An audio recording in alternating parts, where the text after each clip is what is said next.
Buongiorno a tutte e tutti. Euh, Ce que vous allez entendre aujourd'hui, c'est en fait un prof de littérature qui va verser dans la linguistique. Donc, c'est des propos de quelqu'un qui n'est pas un linguiste, ni un sociolinguiste, encore moins. Mais je vais vous dire que j'aime beaucoup faire ça. C'est très, très risqué de changer de discipline, mais en fait, c'est super intéressant. Mais ça vaut ce que ça vaut, hein. Donc, à certains moments, c'est vrai que moi, je n'ai pas de groupe témoin, je ne fais pas d'enquête sur le terrain. Moi, ça vient d'observation, parfois même de fiction, vous allez le voir. Comme la plupart d'entre vous, vous êtes des étudiantes et étudiants, je voulais vous dire que je suis tout à fait prêt à vous envoyer la présentation en PowerPoint que je vais mettre derrière. Ce que je pensais faire pour faciliter les choses, je pense que je vais utiliser une des feuilles que j'ai ici. Si vous voulez avoir la présentation PowerPoint, mettez votre adresse de courriel sur cette feuille et je vais vous l'envoyer. Peut-être pas dans les prochains jours parce que je ne vais pas l'envoyer de l'hôtel, mais je vais l'envoyer de la maison, ça sera plus facile. Euh, voilà. Et vous aurez aussi, pour les étudiants, enfin pour les collègues aussi, vous aurez de cette façon-là mon adresse de courriel. Et si jamais vous avez des questions que vous n'avez pas osé poser ici, vous pouvez juste m'écrire. Je vais être heureux de vous répondre. Alors, on va regarder, si vous voulez bien, le plan. C'est très différent de ce dont a parlé ma collègue Lise Gauvin. Puisque ça porte en fait non pas sur des personnages littéraires, mais sur des personnes, mais ce sont des personnes que j'ai inventées. Vous allez voir, j'ai inventé une personne qu'on va d'abord apprendre à connaître, et ensuite ce sera en deux parties que vous allez voir. Une partie où on va être une partie plus problématique, plus déprimante, je dirais, sur la situation des langues lorsqu'elles sont inégales dans une société.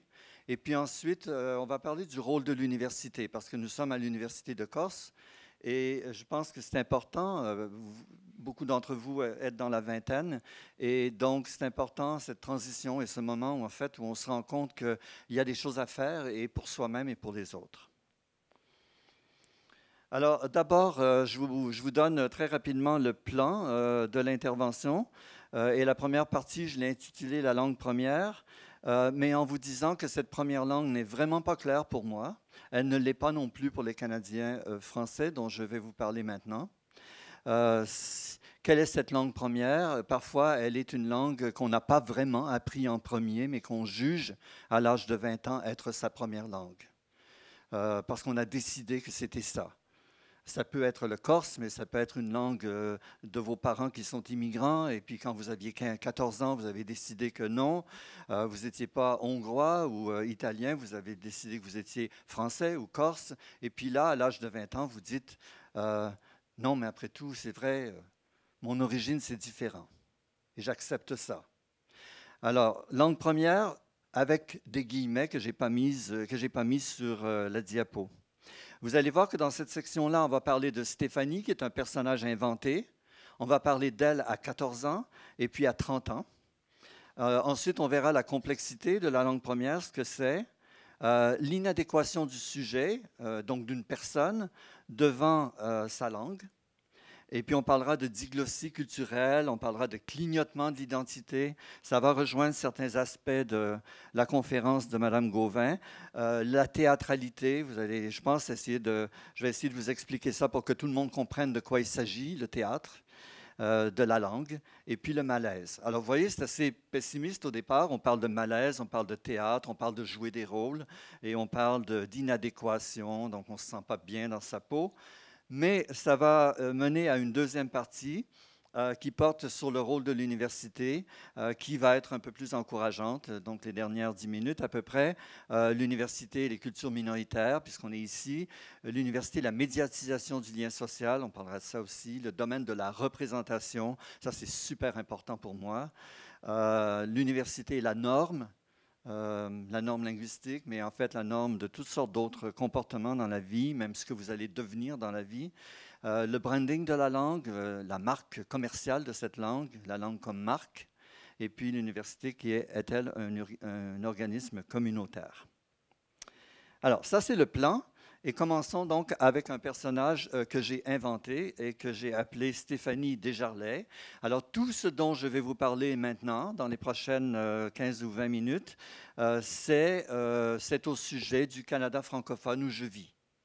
Je ne vis pas au Québec, où le français est majoritaire et où, en fait, être francophone représente la norme. Ça représente, en fait, ce que la majorité des gens autour de vous parlent. Moi, mon exemple est plutôt au Canada anglophone, où il y a des francophones partout. J'habite en Ontario, dans la province à l'ouest du Québec. Et mes exemples, Stéphanie Desjarlais, que j'ai inventé, habite en Ontario aussi. Elle habite dans un secteur entièrement anglophone. Elle a grandi en français, c'est une jeune francophone, mais dans un milieu anglophone. Je l'ai appelée Stéphanie, comme beaucoup de parents francophones là où j'habite, parce que c'est un nom que les anglophones vont reconnaître.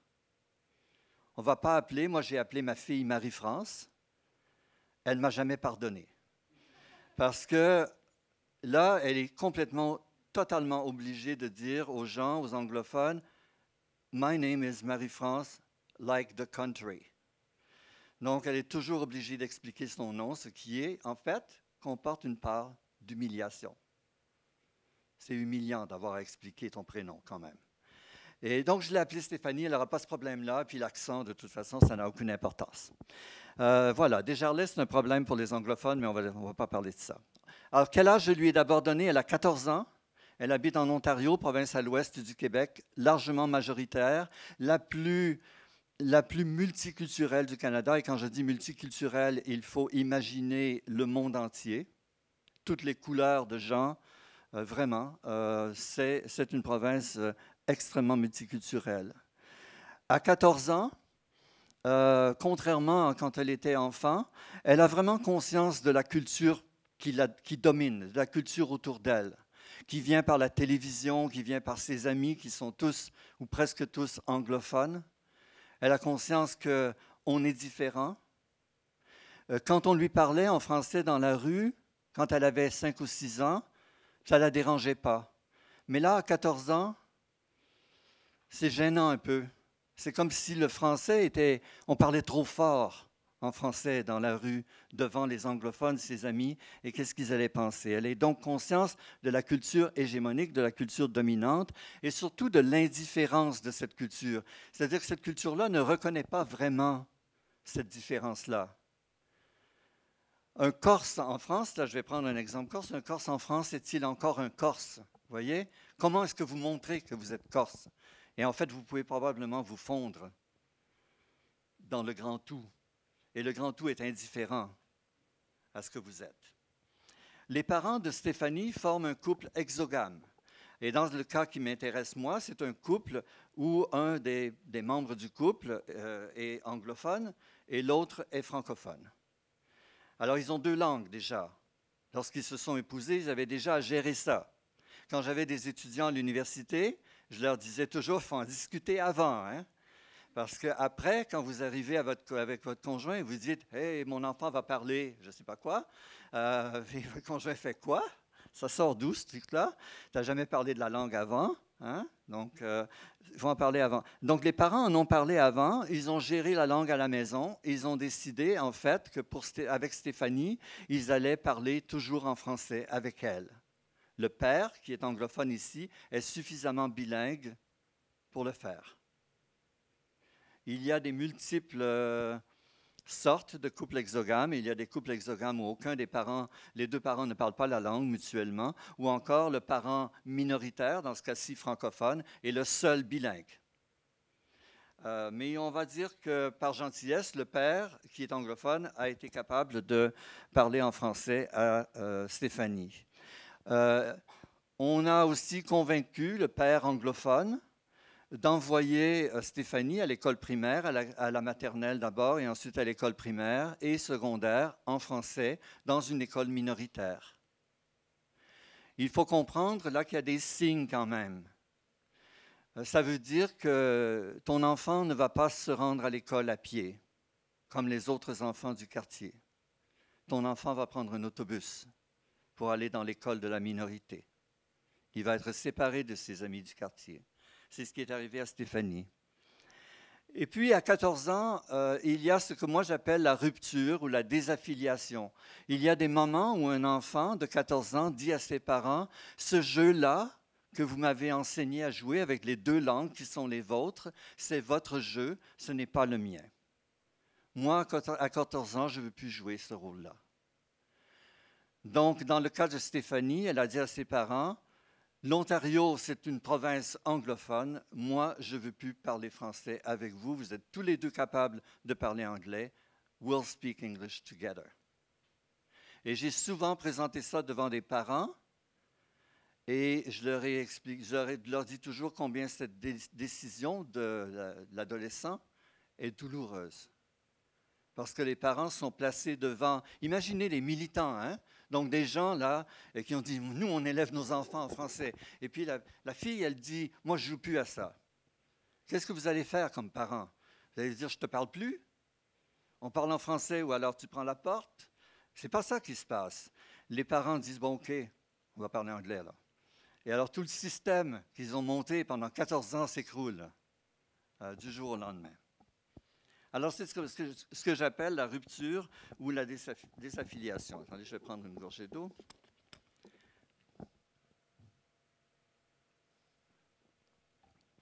Donc, le refus de la langue minoritaire par le jeune et le refus de la minorisation. Donc, d'être différent, le refus de cette différence. Et évidemment, là, il y a toutes sortes de théories autour de l'adolescence et le fait que beaucoup d'adolescents voudraient être comme tout le monde.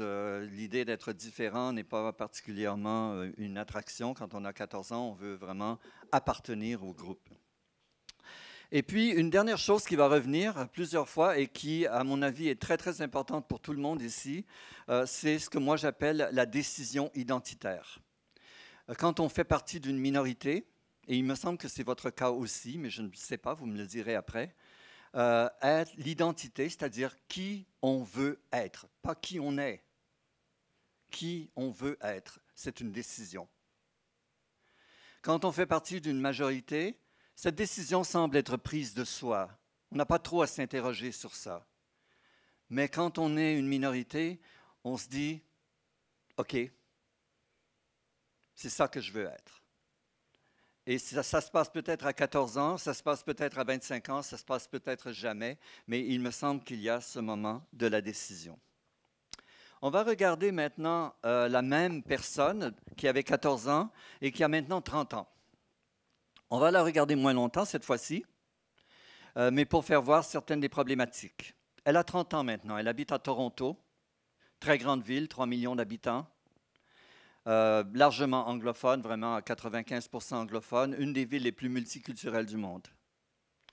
Elle a un enfant, il s'appelle Jason, donc elle a décidé que cette fois-ci, pas de nom français prononçable, il va vraiment s'intégrer, lui. Il a 4 ans maintenant, donc il a l'âge de rentrer à la maternelle. Il va aller pour la première fois sortir de la maison. Elle élève son enfant seule. C'était ma décision de construire ce personnage comme ça. C'est une mère seule avec son enfant. La question de la langue se pose pour elle. Elle a refusé la langue de ses parents, en fait, quand elle avait 14 ans. Elle a décidé qu'elle allait parler anglais. Mais maintenant qu'elle a un enfant, elle se demande si, en fait, c'était une bonne décision. Et peut-être qu'elle devrait envoyer son enfant Jason à l'école française pour qu'au moins il ait cette chance de participer. Mais c'est un problème pour elle, parce que son français, qui est une langue minoritaire, attention, ce n'est pas dans le même schéma dans lequel vous êtes ici, c'est une langue faible, là où on est au Canada. C'est une langue de pauvres, en fait. C'est une langue qu'elle ne maîtrise plus très bien. Donc, j'appelle ça une langue en retrait d'elle-même. C'est une langue qu'on parle et qui est chère à soi, mais on ne la maîtrise plus très bien. Et c'est embêtant, ça. Donc, il y a une atrophie, c'est-à-dire vraiment une sorte de mort progressive, un déclin du bagage identitaire. Quoi transmettre à son enfant? quand on veut transmettre quelque chose, mais on ne sait plus très bien quoi, et si ce qu'on transmet, c'est vraiment ça. Donc, l'atrophie du bagage identitaire et le bagage linguistique. Donc, je veux bien enseigner à mon enfant le français. C'était ma langue. C'est la langue de mes parents. Mais mon français est devenu quelque chose qui n'est pas entièrement correct ou qui est mêlé d'anglais et de français. Et finalement, elle va, dans mon invention à moi, elle va en fait abandonner cette idée-là. Elle va envoyer son enfant à l'école française, mais elle va lui parler en anglais. Elle maintient toujours une certaine fiction que moi j'ai identifiée comme "We're French", dit-elle à son fils. Et ça, évidemment, il y a beaucoup de francophones et je dirais beaucoup de minoritaires dans le monde qui sont à ce point-là, c'est-à-dire qu'ils s'identifient à une culture minoritaire qu'ils ont héritée et dont ils sont fiers, mais ils ne parlent plus la langue et connaissent mal cette culture, mais elle est très, très importante pour eux.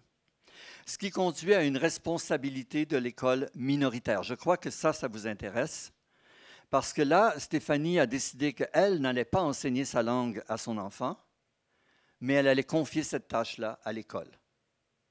C'est l'école qui allait assurer la continuité. Vous ne parlez pas corse, vous, mais vous dites que le corse est vraiment important. Vous envoyez votre enfant à l'école d'immersion en Corse, vous confiez à l'école la survie de la langue, puisque vous êtes incapable vous-même, je ne dis pas vous personnellement ici dans la salle, mais vous êtes incapable de la maintenir. Alors, voilà mes deux citations. Est-ce que ça vous parle un peu? Alors, on va regarder maintenant certains concepts plus théoriques qui sortent de cette situation. J'ai mis mon téléphone ici, mais c'est une horloge. D'abord, parlons de la complexité de la langue première. Je pense que vous avez probablement vu combien c'est complexe. Il n'y a rien de plus complexe que les langues dans les cultures minoritaires. La gestion des langues est d'une complexité infinie. Et les modèles sont presque individuels. Donc, j'envie ou j'admire les sociolinguistes de pouvoir essayer de maîtriser cette complexité de rapport avec une première langue. La première chose que je vais retenir est celle qui vient d'un professeur qui est présent dans la salle, professeur Colonna, qui est assis là-bas, que vous connaissez sûrement, mais d'autres aussi, avant lui, Robert Laffont et d'autres, et des Canadiens aussi qui ont développé et qui ont rappelé que le rapport des langues, donc par exemple, dans le cas de Stéphanie, elle a 2 langues à gérer, 2 langues qui sont inégales dans leur présence dans la société, dans la valeur qu'on leur accorde. La gestion de ces langues-là, elle a tendance à être présentée dans la société comme plutôt harmonieuse. Et il n'y a pas de problème. Il n'y a pas de problème. On parle la langue qu'on veut n'importe où. Mais en réalité, beaucoup de ces sociolinguistes, dont le professeur Colonna rappelle, attention, non, il y a quand même un conflit. Il y a une tension.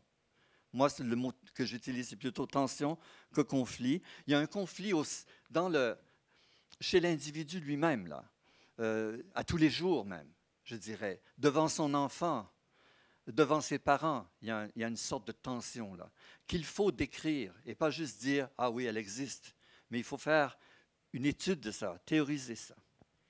J'ajouterais l'idée d'un sociologue franco-ontarien, donc sociologue francophone de l'Ontario, qui est décédé maintenant, mais qui a proposé l'idée de bilinguisme substitutif, Roger Bernard.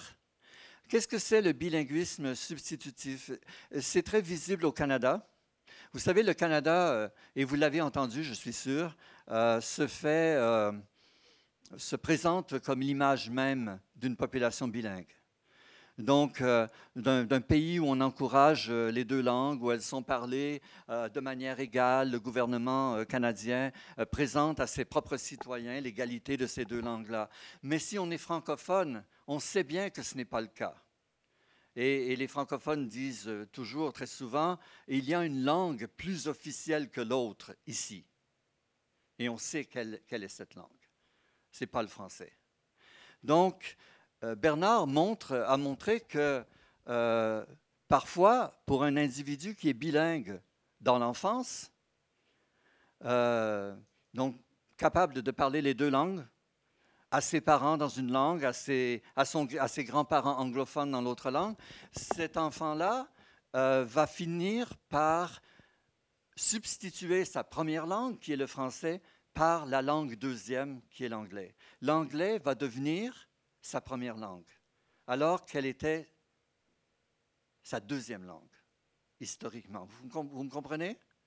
Donc, tout à coup, cet enfant-là qui parlait français devient pas un anglophone, mais une personne qui se sent plus à l'aise dans sa deuxième langue. C'est ce qui arrive à Stéphanie à 14 ans. Le français, c'est sa langue, c'est la langue de ses parents. Mais le français n'est pas cool à 14 ans. Elle est en fait beaucoup plus à l'aise en anglais. Sa page Facebook est en anglais. Tout est en anglais.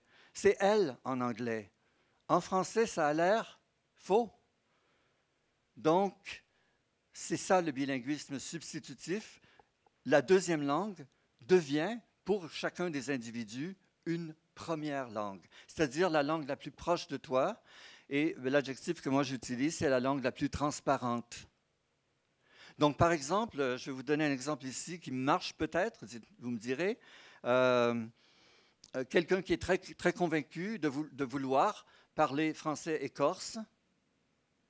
Mais le corse est une langue apprise difficilement, les parents n'ont pas nécessairement beaucoup transmise. Le corse ne sera peut-être jamais aussi transparent que le français. La personne ne sera peut-être jamais aussi à l'aise, aussi elle-même qu'en français, mais le corse reste la première langue. Vous voyez ce que je veux dire? Il y a quelque chose qui se passe là, qui transforme la première langue en deuxième langue et la deuxième langue en première langue. Annette Boudreau, qui est une sociolinguiste acadienne, on a parlé des Acadiens tout à l'heure, qui a écrit un livre magnifique récemment qui s'appelle « À l'ombre de la langue légitime », que je vous recommande, parle plutôt de la contamination de la langue première, parce que dans le cas de l'Acadie, on a vu tout à l'heure qu'on parlait du chiac, qui est une sorte de créole anglais-français.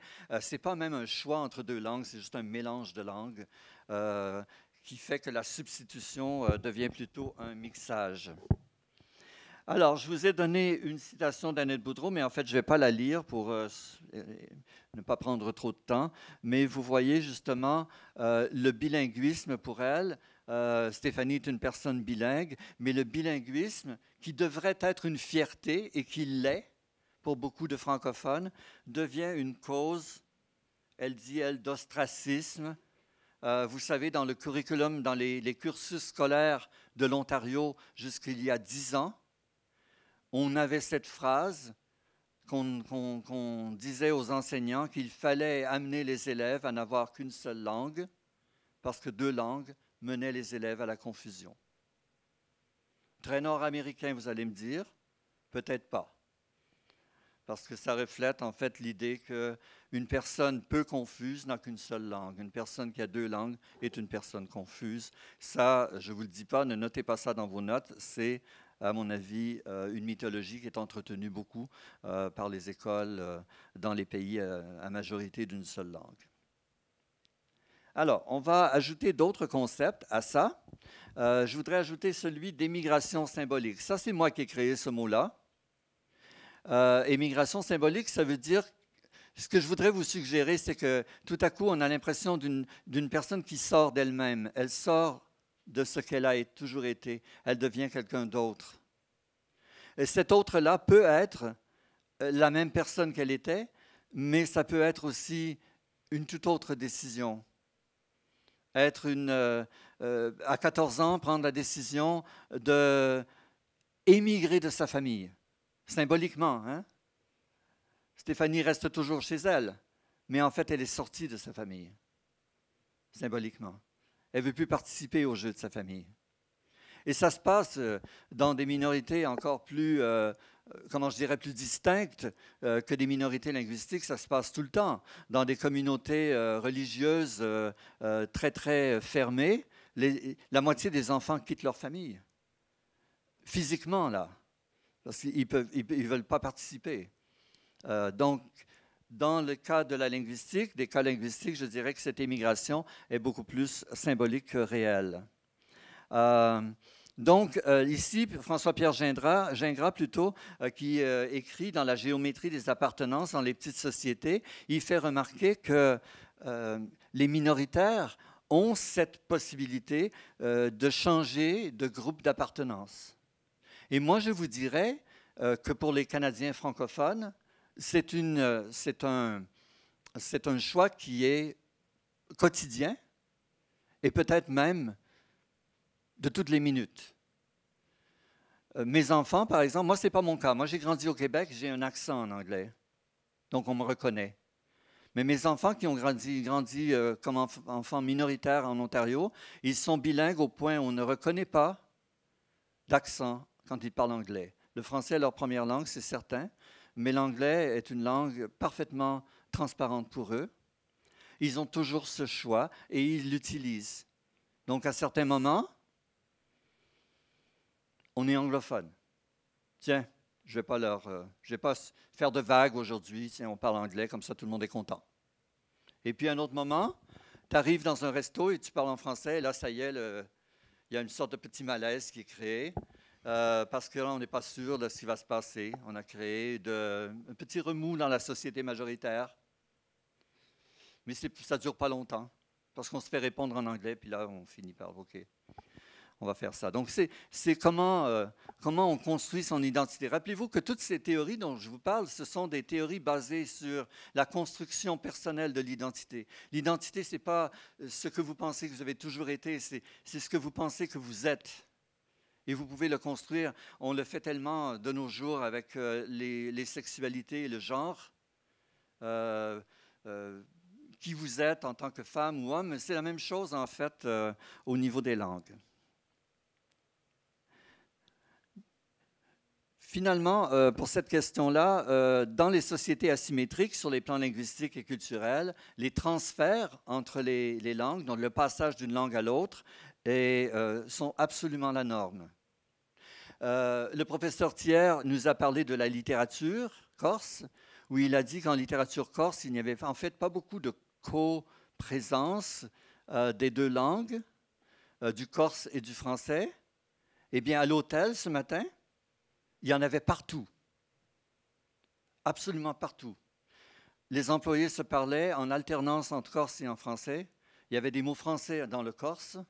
Donc, c'est intéressant ça, parce que la littérature corse semble nier ce qui arrive vraiment, en tout cas dans mon hôtel de Bastia ce matin.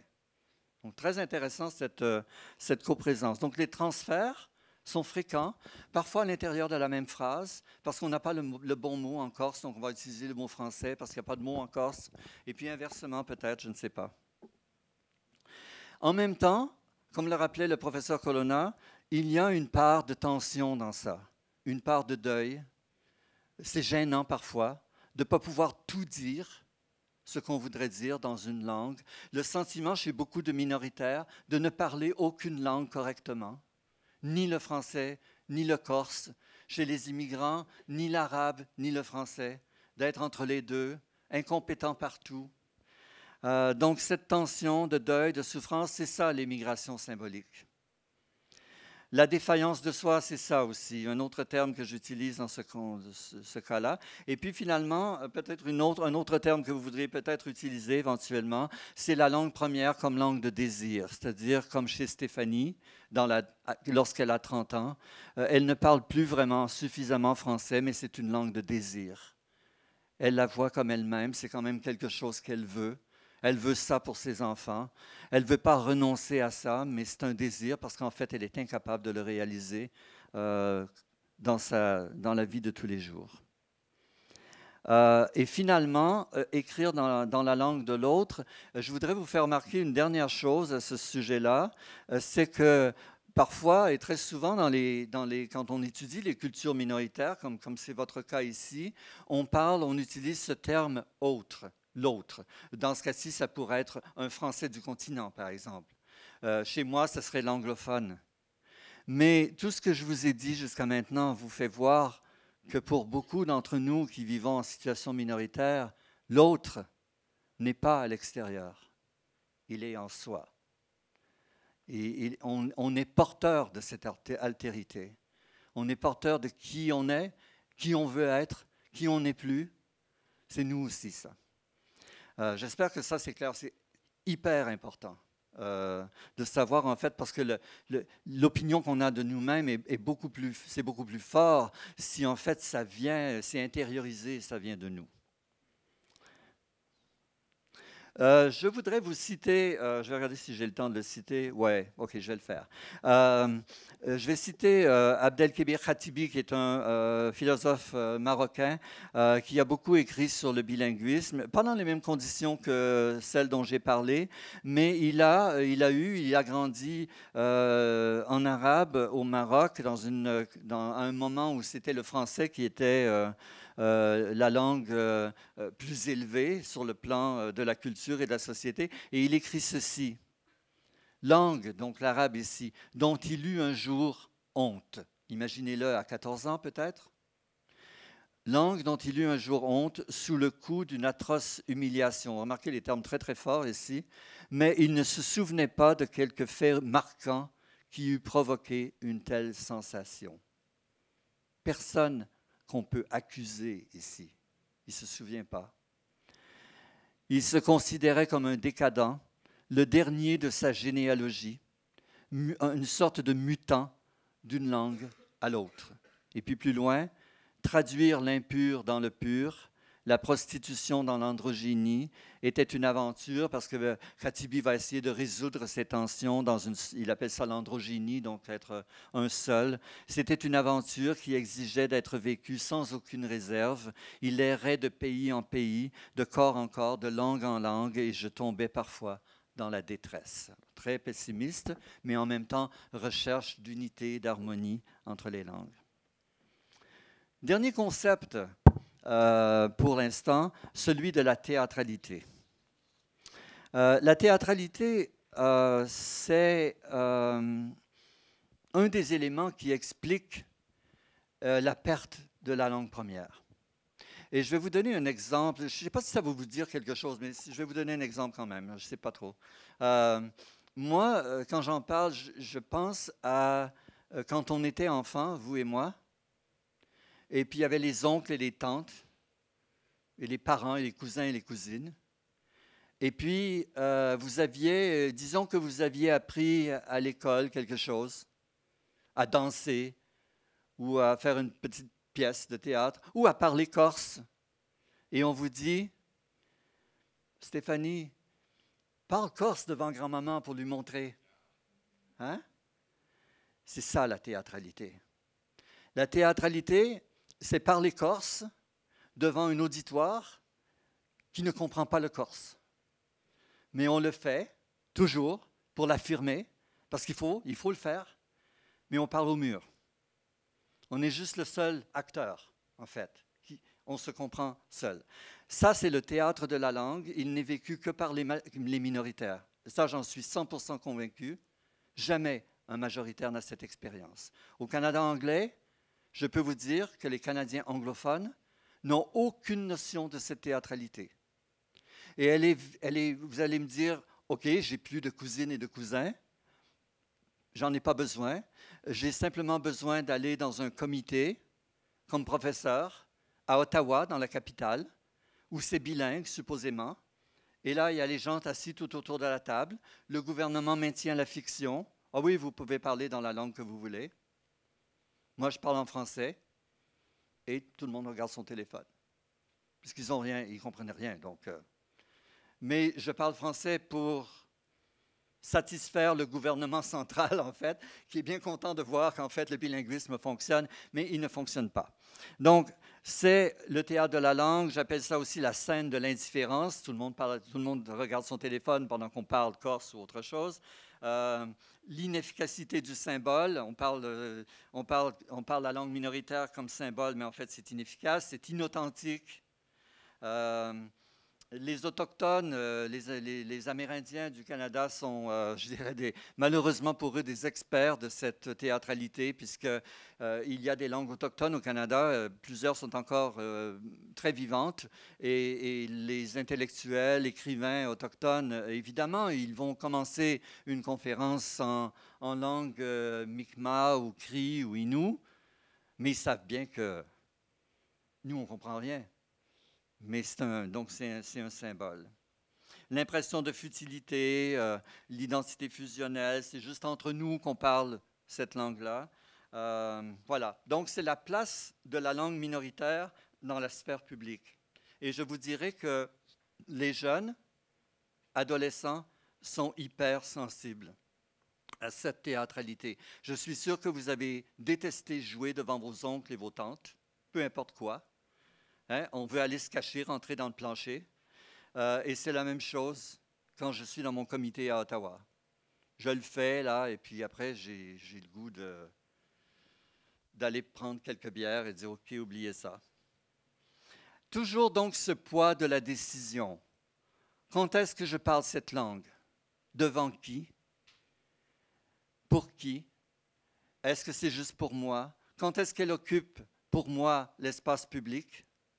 Quand est-ce que je parle en corse? Je prends un vol d'Air Corsica. Est-ce que je vais parler le corse à l'agent de bord qui ne le parle peut-être pas et là, ça va créer un malaise. Ah non, je ne vais pas le faire. Même s'il y a eu quelques mots en corse, il y en avait dans mon vol, en tout cas quelques mots en corse au tout début. Voilà le genre le poids de la décision. Alors, il me reste 2 minutes selon mon cadran. On va regarder seulement quelques aspects de l'université, parce que nous sommes tous à l'université et il me semble ici que nous devrions prendre en charge certaines choses. Et je vais sauter quelques diapos ici, je m'en excuse, mais juste pour laisser plus de chance à une discussion possible. La première chose dont je voudrais vous parler, c'est la représentation. L'université, c'est, comment je vous dirais, c'est le jardin de la représentation. Nous travaillons tous dans la représentation. Qu'est-ce que c'est la représentation? C'est comment on construit les choses autour de nous. Nous sommes des experts de ça. Beaucoup de gens dans la société pensent que les choses ont toujours été comme ça. Et c'est pour ça qu'elles sont comme ça. Et ça va dans tous les domaines. On a toujours fait des choses comme ça. Mais nous, notre travail d'universitaire, c'est de prendre une distance et de dire, ah oui, on le fait comme ça parce qu'il y a une longue histoire, ou bien parce qu'il y a un contexte, ou bien on le fait comme ça parce qu'on est intimidé. C'est à nous de jouer sur la représentation. Et la représentation, c'est parfois, dans le cas des langues, ce qui attribue de la valeur. C'est ce que j'ai appelé ici l'inversion, c'est pas moi qui ai appelé ça, en fait c'est Romain Colonna, l'inversion radicale de la table des valeurs. Donc, comment est-ce que dans l'université, on est capable à certains moments de partir d'ici et de changer la table des valeurs? Et on a beaucoup parlé de langue ici. Certains d'entre vous êtes peut-être très sensibles, par exemple, à l'écologie, à d'autres grands enjeux de la société, au rôle des femmes et des hommes. Et vous êtes dans la représentation. Vous sortez de l'université et vous dites, OK, c'est pas comme ça. C'est pas comme ça que je le vois maintenant. C'est pas comme ça que cette société devrait le faire. Vous pouvez le faire pour la langue, mais vous pouvez le faire aussi pour d'autres. Je vais vous donner un exemple, juste pour être sûr que tout le monde a compris cette notion-là. Moi, mes étudiants qui font des maîtrises en littérature, il y en a qui travaillaient récemment sur les maladies mentales en littérature, là. Donc des personnages qui souffrent de maladies mentales, d'anorexie par exemple. Et je leur disais, OK, on n'est pas des spécialistes de la santé ici, là. Nous, on est des spécialistes de la représentation. Et la représentation, c'est tout. C'est-à-dire, vous pouvez avoir une maladie mentale et prendre des médicaments, ça va, c'est une chose. Mais si dans la société, on ne vous donne pas d'emploi parce que vous êtes en fait ostracisé pour ça, ça, c'est la représentation. Et c'est là-dessus que nous, on joue. Donc, c'est la même chose pour les langues. Il me semble que nous avons un rôle à jouer auprès de de jeunes comme Stéphanie, plusieurs d'entre vous, vous allez sans doute enseigner, donc plus de jeunes comme Stéphanie, qu'on peut les guider, nous, dans certaines décisions qui vont être prises. Et peut-être finalement, pour aujourd'hui, l'université offre aux minorités, et je pense que l'Université de Corse est assez exemplaire à ce sujet-là. Je suis certain qu'il y a beaucoup de choses à faire encore, mais l'université, elle offre ses structures institutionnelles. Une université, les universités n'ont pas des tonnes d'argent, je pense que vous l'avez entendu. C'est comme ça chez nous aussi, mais elles ont des structures quand même. Elles ont même les manières de présenter un PowerPoint et tout. Donc, il y a quand même quelque chose. Et l'université, c'est l'organisation des savoirs. Qu'est-ce que c'est qu'un savoir? Quand est-ce que la langue corse est devenue un savoir et pas juste quelque chose qui était parlé dans la rue? Quand est-ce qu'on lui a donné, en fait, cette chance d'être construite comme un savoir et à l'intérieur du savoir, un pouvoir? La normalisation, c'est le deuxième point, le dernier, peut-être que je vais élaborer pour vous, la normalisation de la culture minoritaire. Si vous êtes à l'université, si vous êtes dans certains programmes de Corse, en fait, cette décision-là, même si vous avez peut-être dû la défendre, qui sait, auprès de votre famille, qui vous a dit « mais qu'est-ce que tu vas faire avec ça ?» Vous avez peut-être dû la défendre, mais en réalité, l'université vous a permis de faire ça. Donc, il y a une normalisation de la culture et de la langue minoritaire que l'université permet de faire et que vous, je parle aux étudiants ici, aux étudiantes, vous permet de le transporter avec vous. Soit dans les emplois que vous allez occuper plus tard, ou encore même dans l'enseignement si jamais vous devenez enseignant. Je pense que je vais arrêter là pour laisser du temps. Je sais que vous avez autre chose à 4 heures. Et on parlera, si vous venez à Bukunianu demain, je vous parlerai du branding de la langue peut-être. Alors merci à tout le monde.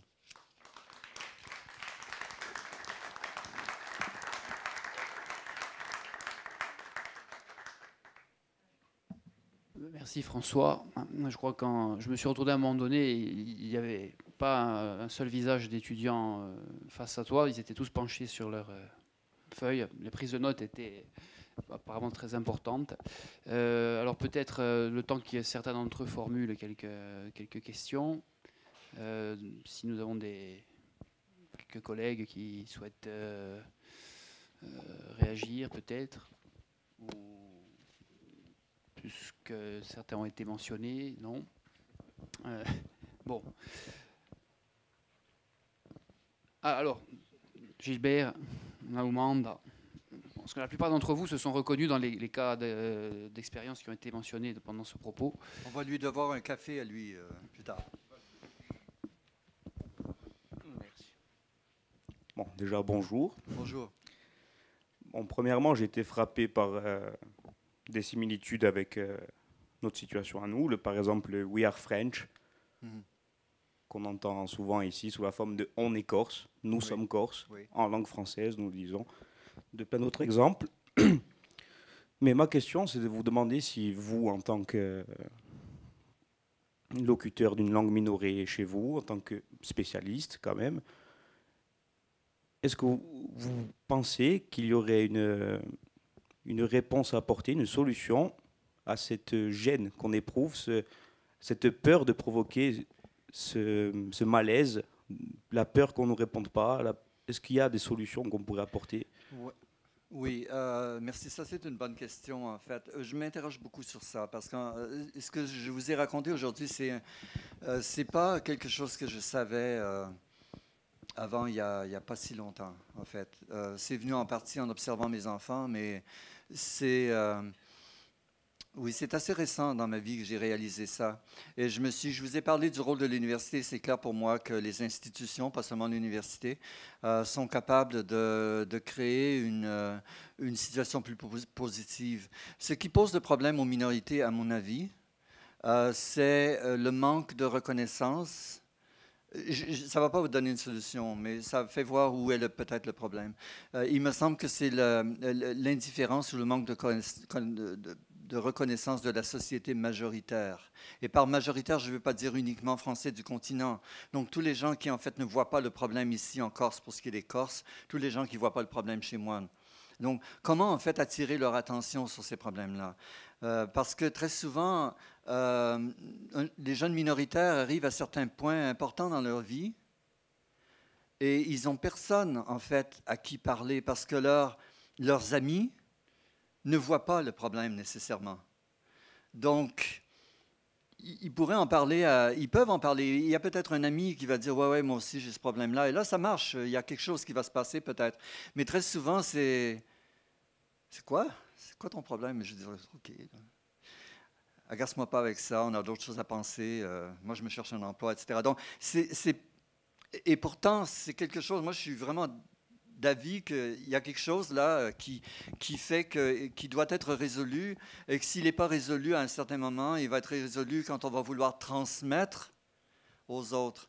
Donc, il me semble que le travail auprès des représentations offertes par la société majoritaire.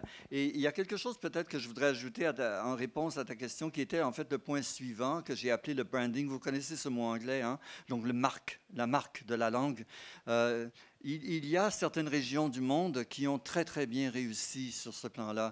Pas parfaitement, mais le Pays de Galles est celui que je connais le mieux, qui a très bien réussi. Et au Pays de Galles, le gouvernement gallois, donc en Grande-Bretagne, a décidé de faire de la langue un objet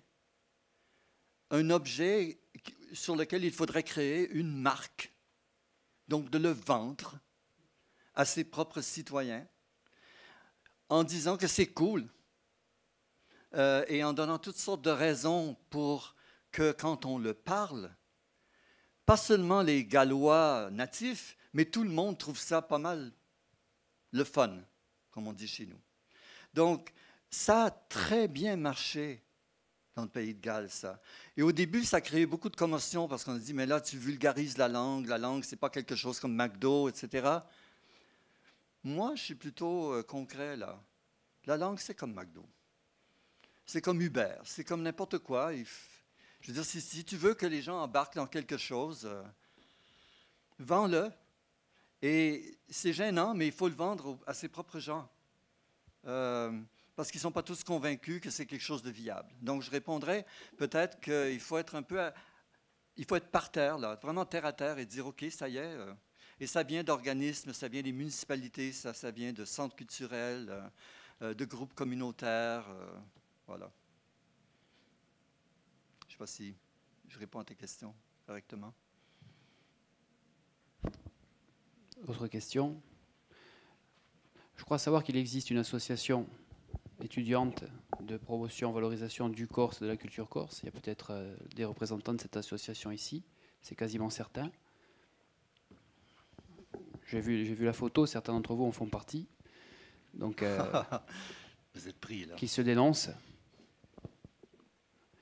Qu'est-ce que vous pouvez retirer, alors, les membres de la SAUJ ou de ce qu'on vous a dit ici? Mais Mathieu, moi j'ai une question pour tout le monde. Là. Parfait. Parce que vous êtes tous à l'âge où un jour, plusieurs d'entre vous, pas tout le monde, mais vous allez avoir un partenaire ou une partenaire, vous allez peut-être considérer avoir des enfants.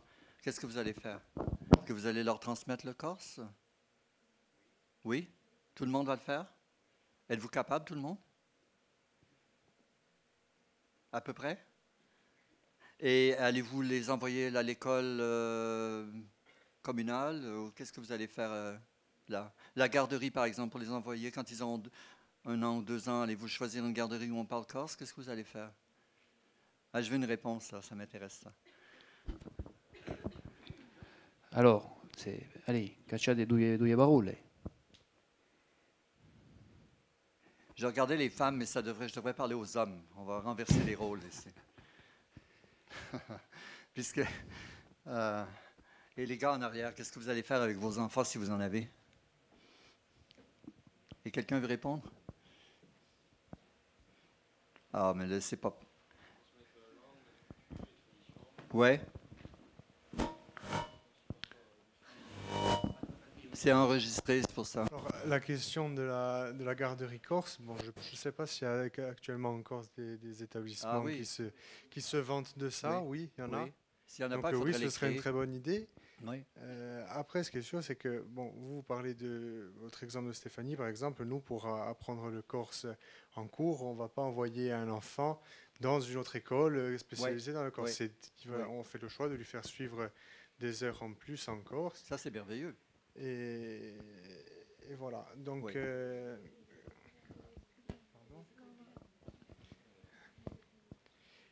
donc oui, on l'inscrit dans une filière, dans une filière bilingue.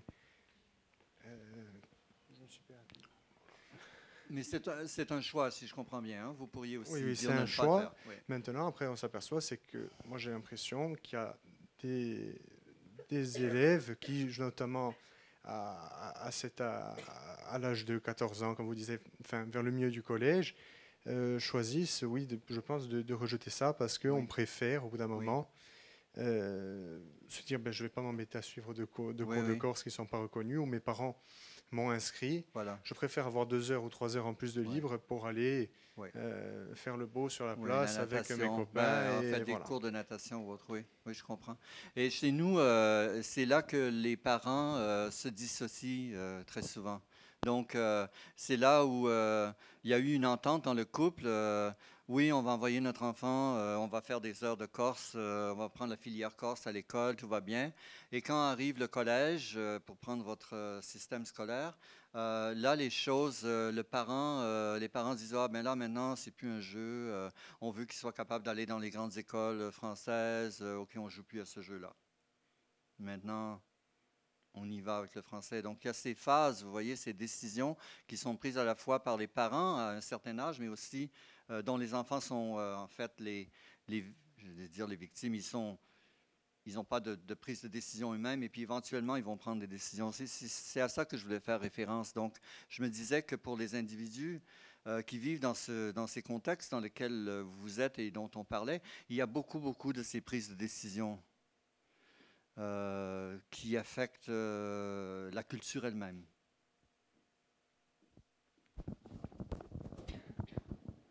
François, je me permets d'ajouter quelque chose. Je trouve que ton portrait de la situation des minoritaires, des francophones minoritaires au Canada hors du Québec est très juste.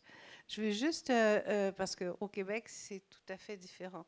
Mais à l'échelle nationale, ça se produit exactement comme tu as dit. C'est que quand on est dans un comité à Ottawa où il y a 12 personnes et il y a généralement 2 francophones, et puis là, on insiste pour parler français, c'est courageux.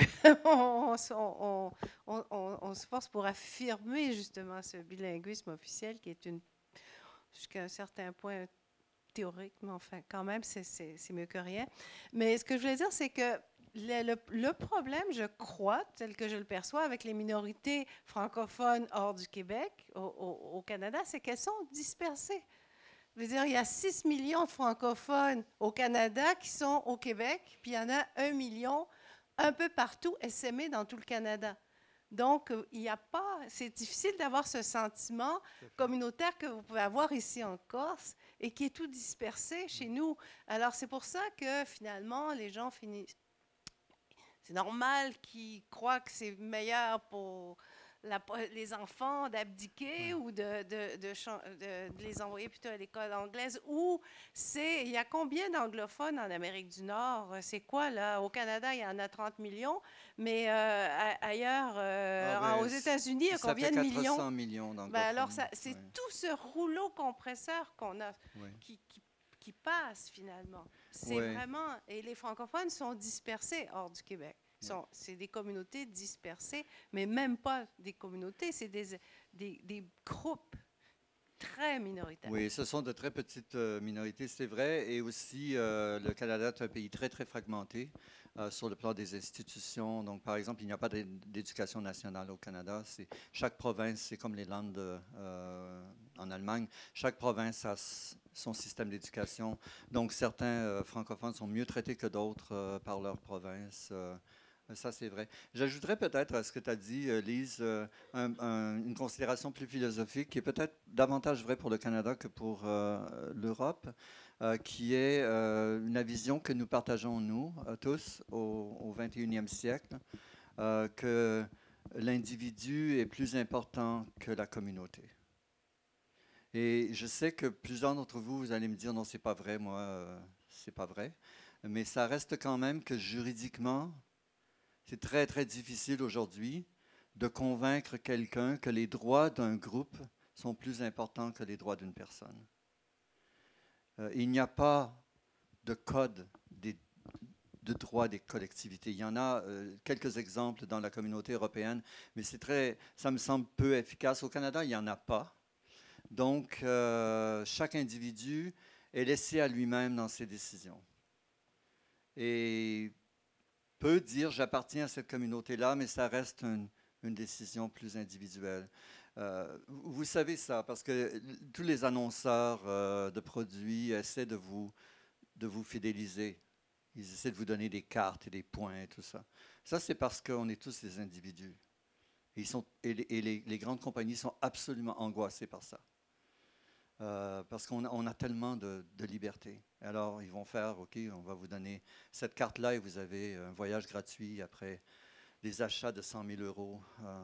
Donc, ça marche à tous les niveaux, ça. Mais moi, je pense il y a un problème d'individualité dans le sens où c'est certain qu'au 19e siècle et peut-être au début du 20e siècle, il y avait une plus grande prégnance de ce que c'était d'appartenir à la Corse, d'appartenir au Québec, d'appartenir à la francophonie canadienne, aux Antilles.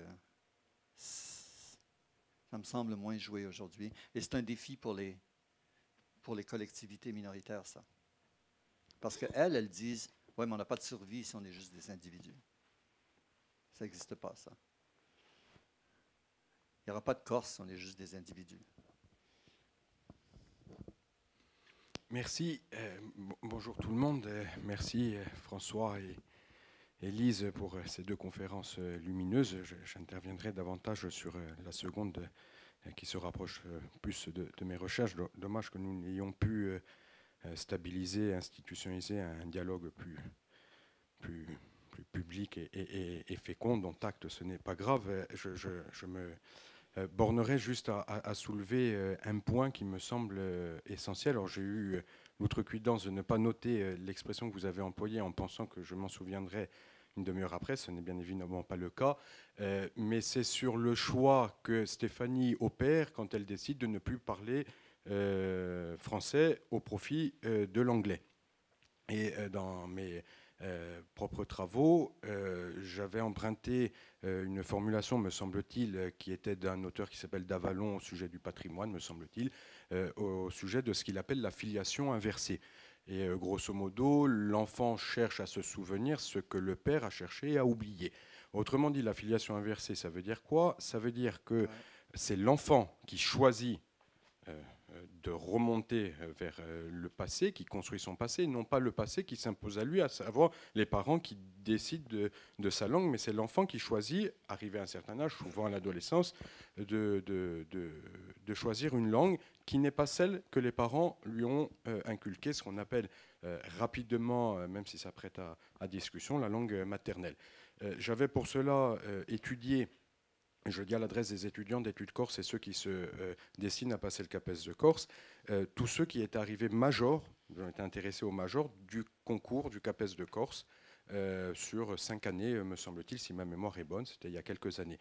Et je m'étais aperçu très rapidement, et c'était une caractéristique qui faisait sens au-delà de la conjoncture, c'était vraiment quelque chose qui, me semble-t-il, relevait plus de la structure, de la sociologie, que du simple hasard. C'est que tous les majors avaient comme langue maternelle le français, et avaient fait le choix, arrivé à un certain âge, à partir de l'adolescence, pour des raisons identitaires très certainement, de passer à une autre langue familialement, souvent avec la figure un petit peu presque mythique de la grand-mère et du grand-père, et parfois des parents.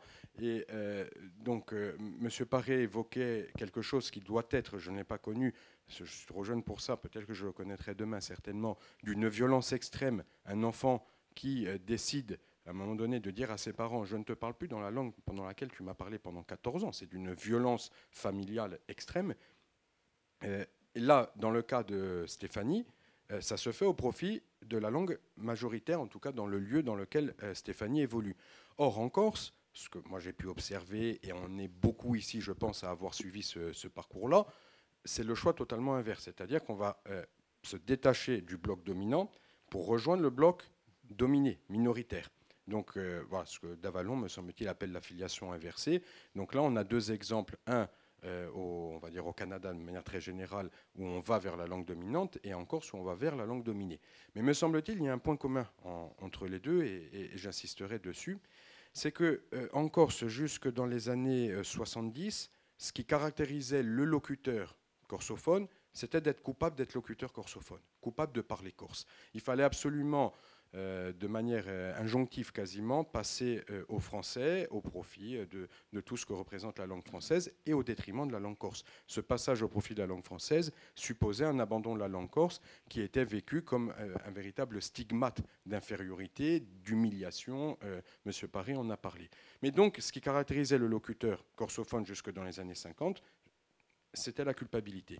Or, depuis, on va dire, le mouvement de réappropriation dont vous avez parlé hier, à Bastia, culturel, linguistique, etc., il y a une assignation identitaire qui fait de la langue corse le pilier, l'objet central, de manière sacralisée, mythifiée, peut-être sans doute, de l'identité corse qui passerait en grande partie par la langue corse. Et aujourd'hui, qu'est-ce qu'on voit? C'est que le même locuteur minoritaire hier qui était coupable de parler, aujourd'hui devient coupable de ne pas parler et de ne pas maîtriser la langue corse. Et qu'est-ce qui caractérise d'une époque à une autre la corsophonie? Qu'elle soit maîtrisée ou projetée ou désirée, c'est, me semble-t-il, la culpabilité. Et ça, c'est un trait fondamental, je pense, universel du minoritaire, qu'on doit retrouver aussi chez les écrivains, c'est cette culpabilité. Et j'en terminerai en disant que c'est extrêmement, on essaye un petit peu de le faire ici, modestement, à l'Université de Corse, et moi, personnellement, de maîtriser un petit peu ces concepts de minoration, de minorité. Et j'en arrive maintenant à la conclusion suivante, et je m'inscris dans la lignée de mes prédécesseurs pour cela, c'est que la minorité n'a aucune valeur intrinsèque en soi. Il n'y a pas de minorité, de minoritaire sans majoritaire, sans majorité. Et c'est-à-dire que ce conflit que nous évoquons et cet aspect minoritaire, que ce soit de l'écrivain, que ce soit du locuteur, se fait toujours en fonction du majoritaire. Mais ce qui lie cette relation, on va dire, dialogique entre le minoritaire et le majoritaire, me semble-t-il, une des caractéristiques, c'est bien la culpabilité. Soit la culpabilité de parler, soit la culpabilité de ne pas parler. Voilà. C'était un prolongement. Oui, je vous remercie. En fait, je devrais laisser Lise Gauvin en parler, mais je dirais que ça, c'est un renversement. Cette culpabilité-là a été renversée au Québec. Au moment où les Québécois se sont dit, nous, on n'est plus des minoritaires chez nous. On n'a pas à se sentir coupable, c'est fini cette culpabilité-là. Mais c'est vrai que dans le rapport, lorsque le rapport est maintenu entre majorité et minorité, il y a toute cette anxiété. J'appellerais pas ça de l'angoisse parce que ça rend pas les gens malades, mais il y a une sorte d'anxiété devant moi j'ai appelé ça inadéquation, mais c'est cette espèce de sentiment de ne pas être tout à fait à la hauteur des choix qui sont présentés. On fait toujours le mauvais choix. Donc, on a l'impression d'être ramené à quand on était adolescent, puis on ne faisait jamais la bonne chose. Il y a des choses assez profondes là, derrière ça. Je ne vais pas faire de la psychanalyse à 5 centimes, là, mais c'est vrai que ça ramène des choses assez profondes. Qui fait que les gens vont essayer de faire autre chose. Par contre, ce que vous décrivez, M. Colonna, que ce renversement encore, c'est quand même spectaculaire, ça. Ça, je trouve que vous pouvez vraiment tabler sur ça. C'est extraordinaire. Si effectivement, ne pas parler corse, ou ne pas utiliser le corse, plutôt, est devenu gênant, c'est parce que la norme a changé complètement. Et ça, c'est quand même... Moi, je dirais que vous avez fait quelque chose. C'est pas vous, votre génération, pour les plus jeunes, mais je dirais qu'il y a quand même quelque chose qui s'est passé là, sur lequel on peut construire. Même si c'est un peu boiteux en ce moment. Prenez ce que je dis avec un grain de sel, comme on dit chez nous. Si je ne suis pas un spécialiste de la Corse, là. Mais je vois qu'il y a du potentiel quand même, là.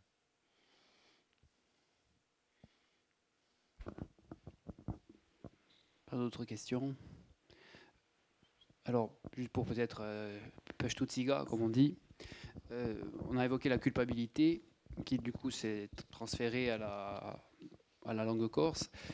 Est-ce que donc vous avez l'air de dire que c'est malgré tout un point positif de culpabiliser, puisqu'à terme ça incitera les gens à parler corse, ou bien est-ce qu'il faut y voir un énième avatar de l'héritage malgré tout de la langue du dominant qui a laissé un mode de pensée empreint je dirais de discipline, de rigidité, qui fait qu'au lieu d'être peut-être content de parler corse, bien qu'on fasse des erreurs, eh bien, l'affect ou une certaine culpabilité intégrée continue de fonctionner. Est-ce que c'est quand même plutôt positif malgré tout, ou bien est-ce qu'il faut considérer que c'est une trace malgré tout de domination? C'est je pense qu'il y a une situation particulière pour les gens qui ont à négocier leur place par rapport au français et qui ont hérité du français comme environnement. Je pense que le français, il y a certaines langues dans le monde, et il n'y en a pas beaucoup en fait, je dirais, mais certaines langues dans le monde sont normatives, elles sont même, je dirais, violemment normatives. Et c'est le cas du français. Je peux vous dire que c'est le cas de l'allemand, parce que j'ai essayé de l'apprendre et je ne pouvais pas tolérer ça. Dès que tu faisais une erreur, c'était comme gênant. Toute la classe était... Je dis, OK, je n'apprends pas cette langue-là. Et c'est en fait, je dirais, tellement l'avantage de l'anglais, c'est que c'est une langue amorphe sur le plan des normes et tout le monde tolère tout le monde. Je peux vous dire ça au Canada, tout le monde parle anglais très mal parce que la plupart des gens sont arrivés il y a quelques années seulement. C'est un mélange total, il n'y a personne qui corrige personne. Et donc, là, c'est vrai que quand on fait affaire aux Français, il y a quelque chose là qui...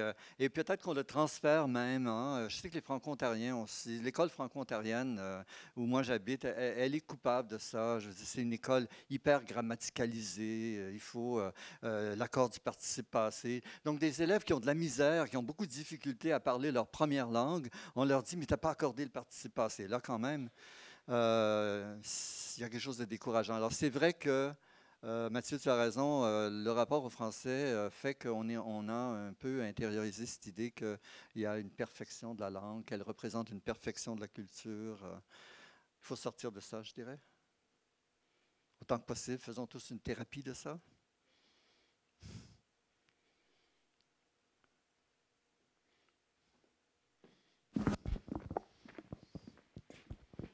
Merci. Moi, je voudrais, avec une myopie assurée, je voudrais revenir sur un aspect de l'échange avec le public, en particulier avec un étudiant qui confirmait la nécessité, ou en tout cas l'attitude qui consiste à un moment donné à choisir sa langue et à travers ce choix affirmer sa personnalité. C'est une volonté d'être. Je crois qu'il faut le considérer ainsi. Il s'agit du sujet. Alors, ce sujet, c'est vraisemblablement le sujet individuel, c'est le sujet psychanalytique d'une certaine manière, mais c'est aussi le citoyen. C'est le citoyen. Il y a, me semble-t-il, quelque chose qui se négocie au niveau de l'identité, une identité qui est fondée aussi sur l'altérité. Alors, je dirais que l'altérité fait apparaître un autre qui n'est pas un étranger. Ce n'est pas un alius, c'est un alter. C'est-à-dire quelqu'un qui est une sorte de double, une sorte d'image que m'a donnée à la fois mon histoire, mais aussi l'histoire de la société dont je fais partie. Et c'est cette complexité-là qu'il m'appartient en tant que sujet, et sujet mûr, sujet affirmant son autorité, sa présence au monde, dans un monde social. Voilà, c'est ma volonté, je veux être comme ça. Alors, quelle doit être l'attitude des parents en amont de cette affirmation? C'est vraisemblablement de donner la possibilité, toutes les possibilités à leur enfant de choisir le moment venu, de choisir en tant que sujet psychanalytique et psychologique, mais aussi en tant que citoyen. puisque par ailleurs, c'est une société dont il fait partie, la société insulaire, en l'occurrence, qui est aussi anciennement une communauté, mais qui se distingue d'elle, parce que cette communauté a évolué en société, en particulier à travers les expériences de pluri et de multilinguisme et d'intégration de l'autre, qui fait apparaître une complexité qui assure la présence dans la modernité. Il me semble qu'il n'y a là rien d'angoissant, il y a quelque chose qui est de l'ordre du choix, et ce dont il est question, c'est de préparer le même au choix, qui est un choix dans l'altérité, forcément. Alors, il peut choisir l'autre langue, mais il peut choisir aussi le déplacement entre les deux langues, qui, loin d'être, même si leur statut est un statut dominant-dominé, cette domination peut être résolue, peut être en quelque sorte négociée par le sujet lui-même dans la société où il vit. Moi, je vois là l'exercice de la liberté, tout simplement, la liberté individuelle, suivie, corroborée par la liberté des institutions. Oui. Oui, j'aime beaucoup le rapport. Je pense qu'être parent, c'est très, très difficile. Je peux vous dire ça parce que j'ai mon âge, mais j'ai l'âge que j'ai. Mais c'est très, très difficile. Et effectivement, parce que tu veux quand même léguer à tes enfants quelque chose que tu as considéré, toi, comme étant des valeurs fondamentales. Et ça, c'est pas seulement la langue, mais dans mon cas, par exemple, le respect de la nature. Il y a certaines choses que, pour moi, étaient absolument fondamentales et pour notre couple. Mais en même temps, c'est vrai qu'il y a une sorte d'exercice de liberté de ton enfant. Vous savez, moi, je répondais toujours, moi, mes travaux sont pas uniquement, mais presque tous sur les minorités culturelles. Et je disais que beaucoup des choses dont je parle, en fait, ont quelque chose à voir avec toutes les minorités, peu importe. Donc, être parent, c'est pas seulement permettre des choix sur le plan linguistique, comme on en discutait ici aujourd'hui, mais c'est permettre à ton enfant, s'il est gay, d'être gay, s'il est trans, d'être trans, etc.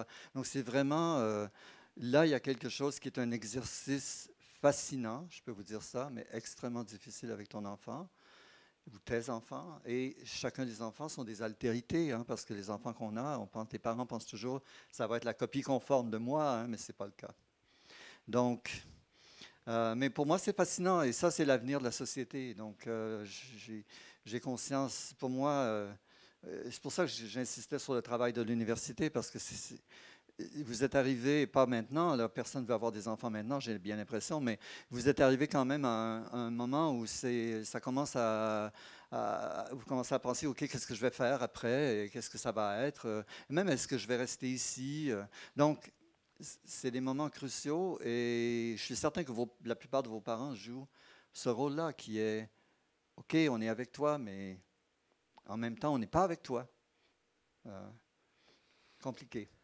François Lise, il va nous falloir mettre une fin à cette conférence parce que les étudiants sont entendus par leur professeur, le professeur Guérard, dit que vous nous excuserez auprès de lui de notre part, mais enfin, je crois que eu égard à l'intérêt des propos ici et des échanges, merci pour ce rapport à l'altérité, centre, périphérie, l'autre, l'individu, le collectif. Je crois qu'on a fait un grand pas sur un ensemble de notions.